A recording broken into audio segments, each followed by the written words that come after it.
Hello everyone, welcome back to my channel. তো কালকে ছিল 17ই আগস্ট উষসীর বার্থডে। তো কলেজে হুট করেই আমরা প্ল্যান করলাম যে ওর বার্থডেটা সেলিব্রেট করব। সবাই প্রথমে হিলি আমাদেরকে দেখাচ্ছিল ঋষভ কিভাবে হাঁটে। ওরা সবাই কেক আনতে গিয়েছিল আর এইদিকে আমরা একটা সেমিনারের থেকে টিফিন পেয়েছি, ওগুলো সবাই মিলে খাচ্ছিলাম। এরপর ঋষভ আর জুলহাস কেক নিয়ে আসার পর আমরা সবাই মিলে স্যারদেরকে ডাকলাম, সিনিয়র স্কলার দাদাদেরকে ডাকলাম। উষসীর থেকে বেশি এক্সাইটেড তো আমি ছিলাম। উষসী প্রথমে তো একটু লজ্জাও পাচ্ছিল, আবার মজাও লাগছিল। Happy birthday to you, happy birthday to you. এরপর স্যাররা উষসীর হাতে কেক দিয়ে দিল। এরপর আমরা একে একে কেকগুলোকে কেটে স্কলার দাদা আর স্যারদেরকে দিয়ে আসলাম। আর এখানে আবু যে কেক খেয়েছে সেটার প্রুফ নেওয়া হলো।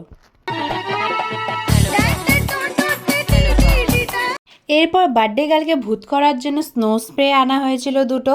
এরপর দুই দিক থেকে স্নো স্প্রে দিয়ে উষসীকে ভূত করে দেওয়া হলো। এরপর উষসী আমাদের কী ট্রিট দিল সেটা আমি নেক্সট ভিডিওতে দেখাচ্ছি। তো দেখা হচ্ছে নেক্সট ভিডিওতে, টাটা।